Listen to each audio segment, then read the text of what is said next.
Selamat pagi anak-anak, masih bertemu dengan Bapak Parudia Manangan Sirait atau Pak Rait dalam pelajaran Fisika kelas 12. Di pertemuan kita hari ini kita memasuki bab baru, yaitu fenomena kuantum. Wah, fenomena kuantum atau dalam fisika itu disebut dengan fisika kuantum. Wah, ini lebih tinggi lagi. Ya, ada fisika klasik, ada fisika modern, ada fisika kuantum. Nah, ya, bedanya fisika klasik dengan fisika kuantum, kalau fisika klasik itu membahas tentang benda-benda yang besar tapi kecepatannya kecil. Sedangkan pada fisika kuantum dan fisika modern itu membahas tentang benda-benda yang kecil tapi kecepatannya besar. Seperti itu, Nak, ya. Oke, jadi apa yang mau kita bahas tentang fenomena kuantum ini? Coba kita lihat dulu gambar ini. Ini gambar apa, Nak? Nah, ini adalah sebuah gambar besi, ya. Gambar besi yang dipanasi. Ketika dipanasi, coba lihat, ada beberapa jenis warna nih, ya. Kan ada beberapa jenis warna, ya. Mulai dari putih sampai kemari. Nah, ya, perbedaan warna ini akibat apa? Akibat suhu yang berbeda-beda. Seperti itu, Nak, ya. Oke, kita mau bahas fenomena kuantum. Apa saja itu? Yuk, kita lihat dulu yang pertama ini. Nah, di sini ada si Einstein sedang bertanya dia. Apa yang mau ditanyanya? Yuk, kita lihat. Yang pertama, mengapa kuantum diawali dengan teori radiasi benda hitam? Oke, nanti kita akan bahas tentang radiasi benda hitam. Apa itu radiasi? Sudah kita pelajari dulu, ya, kelas 1. Benda hitam. Benda hitam itu bagaimana? Apakah benda yang berwarna hitam? Itu bukan. Benda hitam di sini hanya istilah. Benda hitam artinya yaitu benda yang dapat memancarkan dan menyerap radiasi dengan baik. Itu dia, ya. Nanti kita akan bahas itu. Mengapa kuantum diawali dengan radiasi benda hitam? Nanti kita jawab. Oke. Yang kedua pertanyaannya, mengapa fisika klasik gagal? Fisika klasik yaitu tentang fisika Newton. Mengapa bisa gagal katanya? Nanti kita bahas. Oke. Yang ketiga, yaitu mengapa fisika kuantum berhasil menjelaskan teori radiasi benda hitam. Nanti juga akan kita bahas. Oke. Itulah pertanyaan yang harus kita jawab. Yang pertama, mengapa kuantum diawali dengan teori radiasi benda hitam? Karena fisika klasik tidak bisa menjelaskan radiasi benda hitam, tetapi fisika kuantum bisa dijelaskan. Ya, tentang radiasi benda hitam. Nanti kita bahas tentang radiasi benda hitam. Oke? Yang kedua, mengapa fisika klasik gagal? Karena menganggap energi itu bersifat kontinu. Energi itu bersifat kontinu. Padahal di fisika modern atau fisika kuantum, energi itu bersifat diskrit atau diskontinu. Ya, nanti kita bahas juga oleh teori Planck. Mengapa fisika kuantum berhasil menjelaskan teori radiasi benda hitam? Karena fisika kuantum menganggap besar energi gelombang elektromagnetik berharga diskrit. Nah, seperti yang tadi, ya, bukan kontinu tapi diskrit. Oke, nanti kita bahas. Kita bahas dulu yang pertama tentang radiasi termal, ya. Term panas, bahasa Inggrisnya, ya, karena radiasi termal. Oke. Nah, coba kita lihat di sini. Di sini ada sebuah lilin. Di sini ada tanganmu, ya. Kamu dekatkan tanganmu, tapi jangan di apinya, dekatnya saja, ya. Nanti terbakar. Nah, oke, baik. Seperti inilah gambarnya. Apa maksudnya? Ini. Pada saat tangan kita didekatkan pada sebuah benda yang lebih panas dari tubuh kita, maka kita akan merasa hangat. Ya.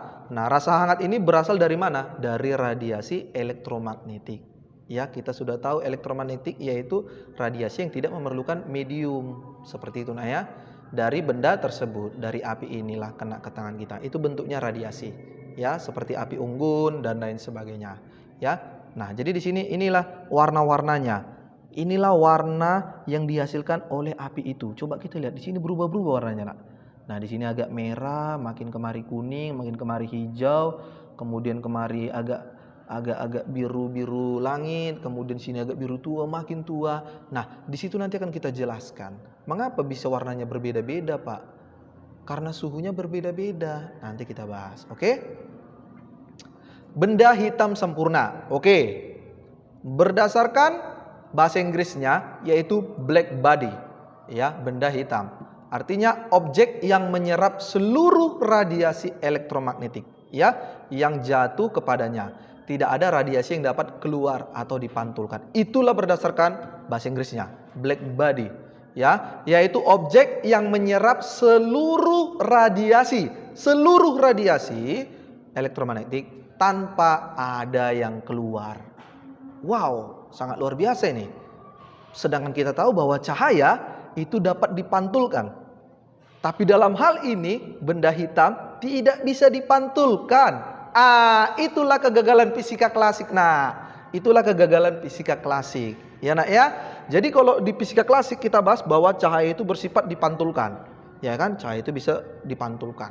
Nah, tapi dalam hal ini ternyata kalau dia benda hitam sempurna, cahaya itu tidak bisa dipantulkan atau tidak bisa keluar. Oke. Meskipun demikian, secara teori, benda hitam juga memancarkan seluruh panjang gelombang energi yang mungkin.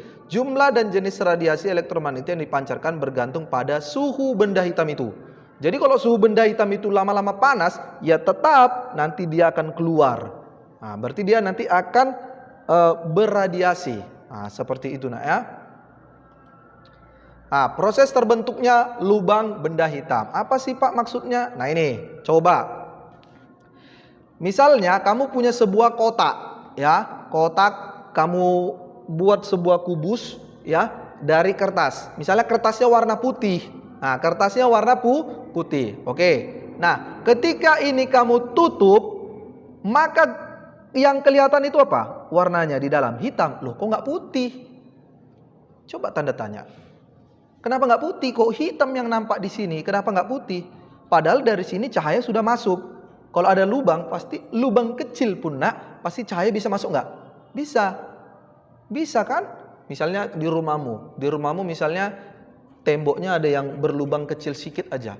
Pasti cahaya bisa masuk. Bisa nggak? Bisa. Atau seng rumahmu ada bocor sedikit kecil, pasti dia cahaya bisa masuk. Bisa. Tapi kenapa yang terlihat itu warna hitam? Seharusnya kan warna putih. Karena cahaya itu bersifat dipantulkan. Kan ingat bagaimana proses kita dapat melihat benda. Karena ada cahaya. Ya, cahaya kena ke benda, dari benda masuk ke mata. Kan seperti itu kan nak? Nah, kenapa yang kita lihat ini tetap warna hitam, bukan warna putih? Berarti cahaya itu tidak dipantulkan dalam? Bukan. Cahaya tetap dipantulkan. Tapi, nah ini dia, kita bahas. Seberkas sinar yang masuk ke dalam lubang, sinar akan dipantulkan berkali-kali sebenarnya di dalamnya, di dalam lubang itu, di dalam kotak itu, ya, sehingga intensitas sinarnya makin lama berkurang, kecapean dia istilahnya, ya, karena energinya dipantul kan lama-lama habis, energinya habis, kemudian menjadi nol. Inilah yang disebut dengan benda hitam. Oke, sudah paham? Seperti itu ya nak ya. Bagaimana cara membuat benda hitam atau lubang dalam rongga memancarkan radiasi? Bagaimana caranya? Nah ini, ketika sebuah lubang hitam dipanaskan dengan suhu T, maka semua dinding memancarkan radiasi secara merata. Pada saat suhunya merata pada semua bagian dindingnya, maka radiasi benda hitam akan keluar bila ada lubang. Radiasi inilah yang disebut dengan radiasi benda hitam, ya. Jadi benda hitam itu juga dapat meradiasi jika apa? Jika dikenakan suhu, ya. Nah, seperti ini analoginya ya. Bisa keluar juga dia, ya. Bisa keluar karena ada lubang ini jika dia terkena suhu atau diberi kalor. Oke. Apa yang terjadi bila batang besi dipanaskan, logam dipanaskan, apa yang terjadi pada perubahan warnanya? Oke, seperti yang tadi kan nak, gambar yang paling depan. Nah, kan berubah-berubah warnanya. Ada yang cerah, ada yang putih, agak merah, agak orange, agak kebiruan, agak kehijauan. Nah, ini dia contohnya. Nih, kita jelasin. Besi itu berwarna merah pada saat kapan? Nah, besi berwarna merah ya memancarkan radiasi 6.500 Armstrong atau sama dengan gelombang sinar merah, ya. Kemudian besi yang berwarna kuning yaitu memancarkan radiasi lebih kecil ya 5.000 lebih besar yaitu 5.500 Armstrong sama dengan panjang gelombang sinar kuning ya. Kemudian besi yang berwarna biru yaitu 4.500 Armstrong. Ya, oke, seperti itulah ya. Jadi karena berbeda suhunya, maka panjang gelombangnya juga beda-beda. Itu nanti akan dibahas siapa? Si Wien. Oke, nanti akan dibahas itu. Emisivitas. Apa itu emisivitas? Yaitu kemampuan suatu benda untuk memancarkan energi atau gelombang elektromagnetik ya. Jadi nilainya itu dari 0 sampai 1. Nah, kalau dia benda hitam sempurna berarti itu 1 maksimalnya. Tidak lebih dari 1 ya. Jadi nilai E kecil itu nanti E kecil itu nilainya yaitu 1 maksimal, 0 minimalnya. Seperti itu nah ya. Jadi dirumuskanlah, ini pelajaran kelas 1 ini, yaitu P sama dengan W per T ya. Daya radiasi sama dengan atau daya perpindahan kalor secara radiasi sama dengan energi radiasi W per waktu. Oke, atau sama dengan P sama dengan emisivitas dikali tetapan Stefan Boltzmann, ini sudah ada nilainya nanti, dikali luas permukaannya, kemudian dikali suhu pangkat 4. Seperti itu nak ya. Nah, atau kalau kita cari W, nah ini kan P sama dengan W per T, maka W sama dengan P kali T, ya kan? P ini kita kali dengan T, maka inilah hasilnya. E kali sigma kali A kali T pangkat 4 kali T kecil, ya nak ya. Ini keterangannya ya. Oke, P itu daya radiasi, W itu energi radiasi, E itu ingat tadi emisivitas, nilainya dari 0 sampai 1. Kemudian tetapan Stefan Boltzmann ini nilainya 5,67 kali 10 minus 8. Kemudian A itu luasnya, T besar itu suhunya, T kecil itu waktunya. Oke? Nah, benda hitam dengan emisivitas 1, nah kalau dia emisivitas 1, benda hitam sempurna berarti kan? Merupakan pemancar dan penyerap kalor yang paling baik. Jumlah energi tiap detiknya, tiap satuan luas bidangnya disebutlah dengan intensitas atau kekuatan radiasi. Ini rumusnya. Intensitas atau radiasi, intensitas radiasi P per A. P itu ini rumusnya. A itu per lagi, berarti hasilnya menjadi E kali sigma kali T pangkat 4. Ini kan per A kan habis, maka jadi E kali sigma kali T pangkat 4. Ingat itu ya nak ya. Satuan daripada intensitas yaitu watt sekon joule ya. Watt sekon atau sama dengan joule. Oke, kita lihat contohnya yuk. Lampu pijar dapat dianggap seperti bola ya.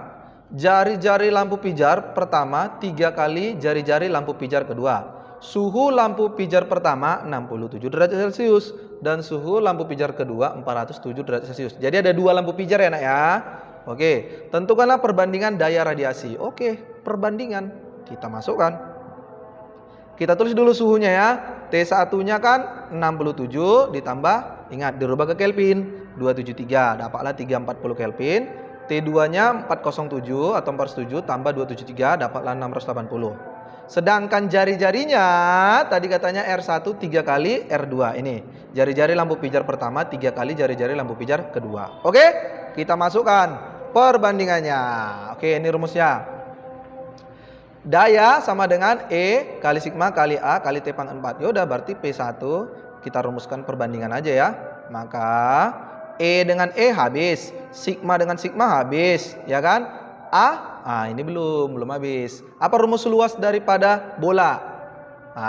Ya, apa rumus luasnya? Langsung aja kita buat di sini R-nya aja karena kan R1 kuadrat per R2 kuadrat. Maka langsung aja seperti ini.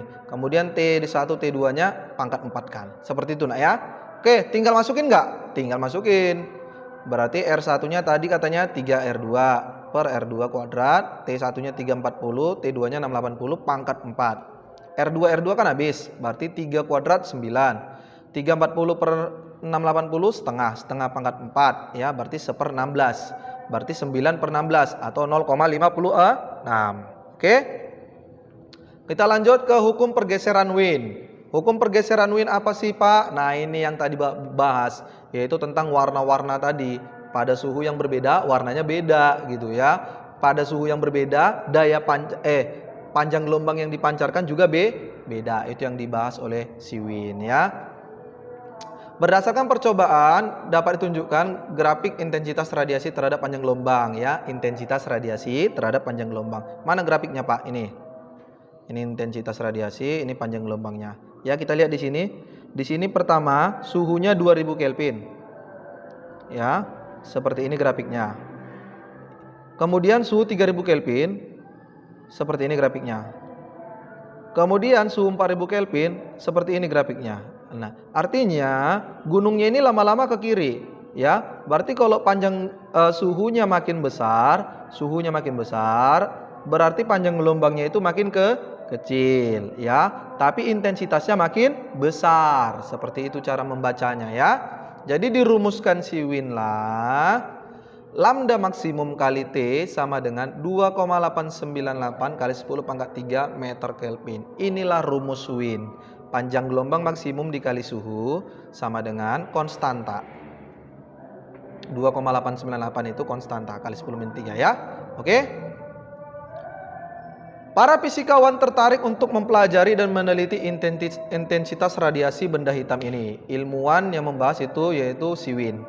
Radiasi yang dipancarkan benda hitam dilewatkan melalui celah agar diperoleh berkas gelombang yang sempit. Setelah melewati prisma, gelombang terdispersi. Ya, masih ingat dispersi ya? Menurut panjang gelombang masing-masing. Untuk mengukur intensitas dan panjang gelombang dari setiap warna atau spektrum, detektor digeser-geser menurut sudut deviasi berkas gelombang terdispersi. Percobaan ini dilakukan pada suhu benda hitam yang berbeda-beda. Seperti itu, nak ya. Ini percobaan si Win. Seperti ini gambarnya. Jadi kalau ada sebuah benda hitam dilewatkan pada celah sempit, ya, dia akan terdispersi pada apa? Pada prisma ini. Seperti itu, nak ya. Oke, contoh. Panjang gelombang berapakah sebuah benda pada suhu ruangan T 25 derajat Celcius memancarkan radiasi termal maksimum? Oke, kita jawab langsung aja lah ya. Tadi kan persamaannya udah tahu. Lambda maksimum kali T sama dengan 2,897 kali 10 minus 3. Oke, langsung aja masukin.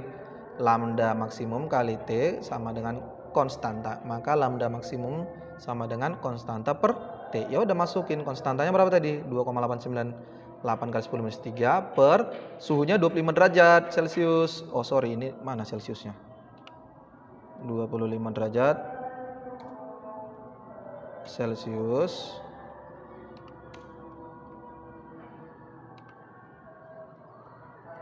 ya, ditambah 273, ingat dirubah ke Kelvin, maka hasilnya menjadi 9,725 kali 10 minus 6 meter. Oke, contoh yang kedua. Pada suhu berapakah, ini suhu berarti yang ditanyakan, benda harus dipanaskan agar puncak radiasi termalnya berada pada daerah spektrum merah. Nah, spektrum merah. Anggap panjang gelombang cahaya merah itu 650 nanometer. Oke, kita jawab. Ingat tadi rumusnya, berarti tanya T kan? T sama dengan K per lambda max. Ya udah masuk IK-nya. 2,898 kali 10 minus 3 per 650 kali 10 minus 9. Ingat nano itu 10 minus 9. Maka didapatlah hasilnya 4458 Kelvin. Oke, baik. Mungkin itu aja dulu materi kita pada hari ini. Semoga kalian dapat memahaminya. Oke, Bapak sudahi. Selamat pagi.